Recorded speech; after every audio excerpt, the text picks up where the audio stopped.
역사성 미스터리 19 2일 공개합니다. 조선시대 잇따른 죽음의 범인은 병자호란 직후의 조선시대 나라가 큰 혼란에 빠졌을 때 민심이 더욱더 흉흉해지게 된 기이한 사건이 있었습니다.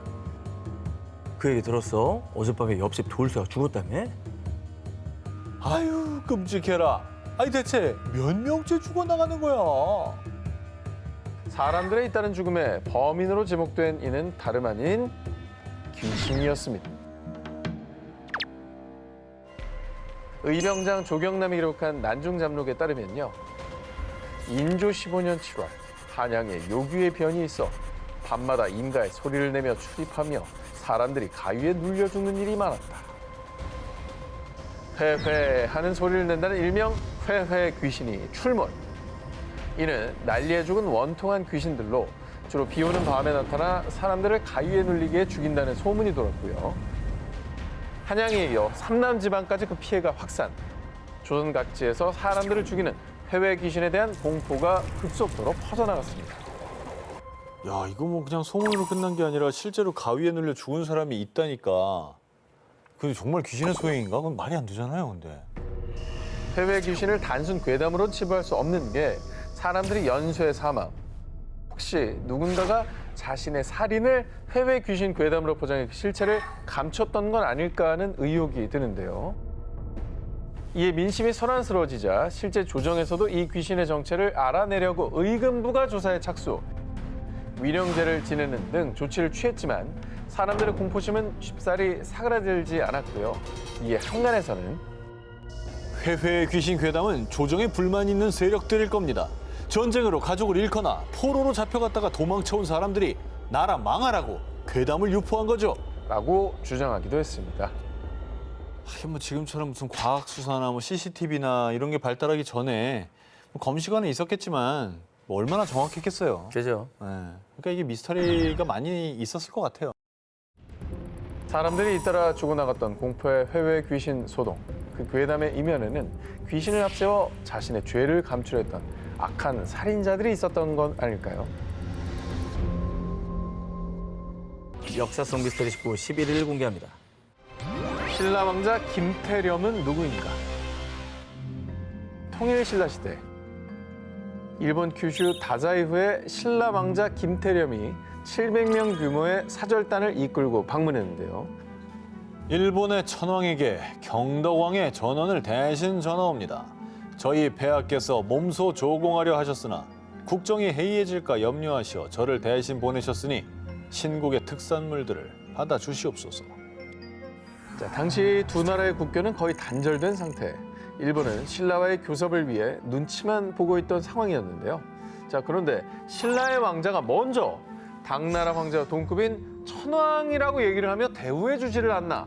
게다가 조공까지 준다고 하니 일본 입장에서 완전 땡큐였습니다.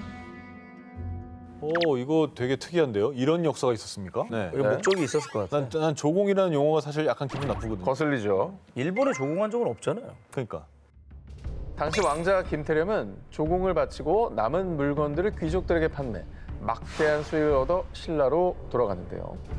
자, 왕자 김태렴이 신라로 돌아가기 전 재방문과 함께 조공 그리고 외교 문서를 약속했는데요. 하지만 왜 1년이나 지났는데 신라 왕자한테서 소식이 없지? 신라에 사신을 보내보거라. 뭐라? 우리더러 조공을 보내라 했다고. 우린 그런 적 없으니 쏙 물러가라 하거라. 왜냐? 신라 왕자 김태렴은 존재하지 않았기 때문입니다. 이야, 누가 이거 사기쳤네. 일본을 털어먹었네요. 자, 당시 경덕왕에겐 장성한 아들은커녕 아들이 아예 없었습니다. 사실 신라 왕자 김태렴은 우리 역사 기록엔 존재하지 않는 인물. 일본의 역사서 속일본기에만 등장하는 미스터리한 인물인데요. 자, 그렇다면 도대체 무려 700명을 이끌고 일본까지 가서 여왕을 만나 돈을 두둑하게 챙겨온 김태렴. 그는 도대체 누구였을까요? 우리 역사학자들은 왕자를 사칭한 사기꾼일 가능성이 높다고 추측. 당시 지방 호족들의 세력이 득세했던 시기인지라 마음만 먹으면 700명 정도의 인력을 대동할 수 있었기 때문입니다. 그리고 또 다른 가능성은 김태림이 진골 신분의 귀족 혹은 왕족일 수도 있다라고 추측을 하는데요. 그렇다면 당시 대규모 인력과 조공품들을 마련할 수 있는 권력과 자금을 가졌었던 자, 또 신라 관리에 눌려 피했거나 묵인 아래 바다를 넘어 일본에 간 자, 그리고 스스로 신라 왕자라 칭한 김태림은 누구일까요? 야, 이거 근데 되게 특이하다. 왜냐면 진짜로 저 시대에 이 700명을 배에 태워서 넘어갈 수 있는 사람은 흔한 사람은 아니었을 거예요. 무조건 눈에 띕니다. 네. 그죠? 진짜 왕자가 아니라면 왕자 사칭이잖아요. 목이 달아나지. 신라 쪽에는 무슨 소리야? 그러니까 우린 전혀 모르는 거니까. 뭐야, 신라에서. 뭔 나는- 얘기야? 나 아들도 없어. 자, 그 당시 일본을 들었다 놨다 한 김태령. 그는 신라의 왕자였을까요? 아니면 정말 간큰 사기꾼이었을까요? 역사 속 미스터리 19 8일 공개합니다. 미스터리 파란 눈의 의열단. 1919년 약산 김원봉의 주도로 결성된 항일 비밀 결사 단체 의열단. 그런데 조선의 독립을 열망했던 의열단원 중 헝가리인 마자르란 인물이 있다는 걸 아십니까? 세상에 의열단에 헝가리인이 있었다고요? 네. 아니 항일 투쟁에 왜 헝가리인이 들어오죠? 우리에겐 다소 생소하지만요. 만약 마자르 그가 없었다면 우리나라 독립운동의 역사가 바뀌었을지도 모릅니다. 무장 독립운동을 지향했던 의열단에게 가장 중요한 투쟁의 수단은 폭탄이었습니다. 하지만 불발탄이 너무 많아. 제대로 된 폭탄을 만들 수 있다면 좋을 텐데. 그런데 이때 의열단 앞에 나타난 폭탄 제조 전문가 바로 마자르였습니다. 내 기술이 조선의 혁명운동에 도움이 된다면 기꺼이 동참하겠어. 마자르는 암살용, 파괴용, 방화용 등 각종 고성능 폭탄을 제조. 그리고 서양인이었던 마자르는 비교적 일제의 감시를 피하는 데 유리했기에 폭탄을 운반하는 위험한 역할까지 맡으며 의열단의 의거에 큰 공을 세웠습니다. 아니 의열단 일이 없다고 생각했을 거 아니야. 그쵸. 너무 생김새가 다르니까. 네. 근데 이제 의문이 드는 건 뭐 우리나라 사람도 아니고 도움을 줬다라는 게 이게 굉장히 그 정체가 그분의 정체가 뭔지가 궁금해요. 알려진 바에 따르면 마자르는 원래 타국에서 독립운동가 이태준과 인연을 맺었고요. 자신의 폭탄 제조 기술을 바탕으로 의열단에 도움을 주기로 약속했었다는데요. 그런데 마자르가 의열단에 합류하기도 전에 이태준이 사망. 그럼에도 불구하고 마자르는 수소문 끝에 의열단과 접선해 조선의 독립을 위해 맹활약했습니다. 와. 죽음까지 감수했던 그의 선택. 그 이후로는 세상을 떠난 친구와의 약속 혹은 조국 헝가리와 유사했던 식민지 조선을 안타깝게 여겨서요. 의열단의 항일 투쟁을 응원했던 게 아닐까 추측만 할 뿐 여전히 의문으로 남아있는데요. 뿐만 아니라 사실 마자르라는 그의 이름조차 가명으로 추정. 사진 한 장조차 남아있지 않아서 그 후에 그의 행적이나 신상 또한 여전히 베일에 가려져 있습니다. 자기 이름도 속여가면서 자기랑 관계도 없는 나라의 독립을 위해서 목숨을 걸고 싸웠다는 게 믿기지가 않네요. 그러니까 그게 네. 너무 감사한데도 지금 이제 기록이나 자료가 없어서 그러니까. 그걸 어떻게 찾을 수가 없다는 게 너무 아쉽네요. 조선을 위해 목숨 걸었던 파란 눈의 폭탄 제조 전문가 마자르. 당신은 대체 누굽니까? 역사 속 미스터리 19, 7위 공개합니다. 한복 입은 남자는 누구인가? 여러분 이 그림 혹시 아십니까? 저거 알아? 루벤스. 내가 말하려고 그랬는데. 루벤. 아니야. 아니 되게 유명한 사람. 되게 유명한. 되게 유명한 사람이 엄청 유명. 우리가 길 가던 사람들 물어보면 다 아는 화가야. 레오나르도. 자, 이 그림은 바로 아 누구지? 17세기 바로크 미술의 거장 페테르 파울 루벤스의 작품입니다. 아니라며. 루벤스라고 그랬잖아. 다시 돌고 돌다 눈치가 없나 보고 아니야. 다시 루벤스로 왔어. 1983년 미국 LA 소재 유명 미술관이 낙찰받은 이후 한복 입은 남자라고 소개되어 화제. 하지만 루벤스가 도대체 누굴 그렸는가? 그림 속 주인공이 누구인가를 두고 그 미스터리가 이어져 오고 있습니다. 세상에 알려진 그림 속 인물의 이름은 안토니오 꼬레야. 이탈리아 상인 프란체스카 가를레티의 여행기 나의 세계 일주기에 따르면 일본에 끌려가 이탈리아 상인에게 구해진 조선인이 등장하는데요. 와. 이 조선인이 바로 안토니오 꼬레아이고요. 일부 학자들에 따르면 1606년에서 1608년경 피렌체에 머물던 안토니오 꼬레아가 그곳에서 루벤스를 만나 그림 모델이 됐다는 겁니다. 어허. 그리고 그림 속 복식을 잘 보면 우리의 조상들처럼 상투를 틀고 있죠. 옷 역시 조선시대의 천릭과 유사합니다. 그래서 많은 학자들이 안토니오 꼬레아는 조선인이다라고 주장했습니다. 조선시대 의복이 그대로 다 들어가 있네요. 예. 그 시절은 사실 유럽에 조선의 복식을 한 조선 사람들이 몇 명이나 있었을까요? 그런데 한 네덜란드 교수에 따르면 루벤스의 재단화 프란시스코 하비에르의 기적과 익명의 작가가 그린 중국인 이풍의 초상화 두 그림 속에 등장하는 중국 상인 이풍이 진짜 주인공이라고 주장. 안토니오 코레아가 아닐 가능성이 대두됐는데요. 하지만 루벤스의 그림 속 인물을 두고 동인도 회사 출신의 조선인, 조선의 양반, 제2의 조선인일 가능성 여전히 다양한 추측을 제기하고 있습니다. 아니 근데 뭐 다양한 추측들이 있는데 정체는 무엇이었을까가 너무 궁금하네요. 그러니까. 예. 이 옆에다 좀 써놓지 누구라고. 아, 예. 조선인이 만약에 맞다면은 어떤 경로로 간 걸까도 굉장히 그러니까요. 궁금하긴 해요. 그러니까요. 그 저 정도면 관직이 좀 있는 사람일 텐데.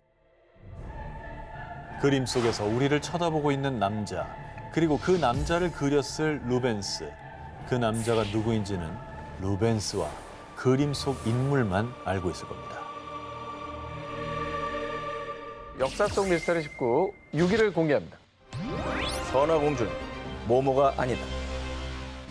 백제서동이 절세 미녀로 알려진 신화의 선화공주를 사모해 아이들에게 일부러 부르게 했던 노래 서동요. 선화 공주님은 남몰래 사귀어 맞둥 도련님을 밤에 몰래 안고 간다. 서동은 백제 무왕의 어릴 때 이름입니다. 백제 서동과 신라의 선화공주의 국경을 초월한 러브스토리는 서동설화로 전해지며 지금도 많은 이들에게 감동을 선사하고 있는데요. 그런데 선화공주가 사실은 실존 인물이 아니라는 주장이 있습니다. 어? 아니 근데 실제로 결혼을 해서 왕비가 됐잖아. 삼국유사에서 소개하고 있는 서동설화에는 백제 왕비가 된 선화공주가 무왕에게 간청해 미륵사를 세웠다고 서술돼 있죠. 실제로 미륵사가 존재하기 때문에 선화공주 또한 실제 인물이었을 거라고 추측을 했는데요. 그런데 2009년 선화공주가 실존 인물이 아니라는 의혹을 증폭시키는 증거가 발견됩니다. 미륵사지 서석탑 해체 복원 과정에서 639년 무왕의 왕후이자 좌평 사택적덕의 딸이 지은 절이라고 각자된 사리봉안기가 발견된 것이죠. 그러니까 미륵사를 세운 사람이 우리가 알고 있던 신라의 선화공주가 아닌 백제 토착 귀족이었던 좌평 사택적덕의 딸이라는 내용이었습니다. 그러면 이 존재 자체를 허구라고 단정을 해야 되는 건지 아니면 뭐 왕비가 여럿이 있었다든지 이런 여러 가지 생각을 할 수 있다는 거죠. 게다가 선화공주에 대한 기록이 삼국유사에는 남아있지만 정사로 통하는 삼국사기엔 전무합니다. 그것도 좀 이상하지 않나요? 그렇죠. 실제 선화공주는 신라 왕의 딸이 아니라 그보다 신분이 낮은 신라 귀족 또는 익산 지역 호족의 딸일 가능성이 있으며 신분과 국적 세탁을 위해 설화의 극적 요소가 강조됐을 것이라는 주장이 제기되기도 했는데요. 저는 저 얘기들을 봤었어요. 그래서 신라의 지방 변방에 있는 귀족의 딸일 것이다. 왕이 아니라. 네네네. 근데 어쨌든 움직일 수 없는 증거들이 이렇게 나왔는데 우리가 알던 거랑 다르잖아요. 그러니까 이게 진실이 뭐냐는 걸 계속해서 우리 따질 수밖에 없다는 거죠. 그렇죠. 그런데 지난 2018년 익산 쌍릉의 대왕릉에서 무왕의 것으로 추정되는 유골과 함께 부장품으로 신라 토기가 발견. 바로 옆 소왕릉의 주인이 선화공주 아니냐며 그녀의 실존 여부가 또다시 주목을 받았습니다. 하지만 소왕릉은 도굴당한 상태라 명확한 단서를 찾지 못했고요. 여전히 선화공주의 존재는 수많은 논란과 쟁점을 남기며 미스테리로 남아있습니다. 근데 신라의 것이 나왔다고 해서 무조건 신라 사람이라고 하기도 좀 애매하고 저때 교류가 있었으니까 내가 즐겨 사용했던 것들을 같이 묻었을 수도 있고. 허구의 인물이라면 왜 저런 허구를 또 왕이 언급되는 스토리까지 만들 수 있다는 건 사실 왕이 용인하지 않는 한 있을 수 없는 일이거든요. 그렇죠. 이 무왕의 애틋한 사랑 이야기 속 선화공주. 과연 그녀는 누굴까요? 정말 누군가 만들어낸 상상 속 인물인 걸까요? 역사 속 미스터리 19 5위를 공개합니다. 을지문덕, 당신은 누구십니까? 여러분, 을지문덕 장군 하면 흔히들 수공으로 수나라의 대군을 물리친 살수대첩의 명장으로 기억하실 텐데요. 그 외에 다른 거 알고 있는 거 있습니까? 을지가 성이죠. 네. 을지로 이런 얘기 하지 마시고요.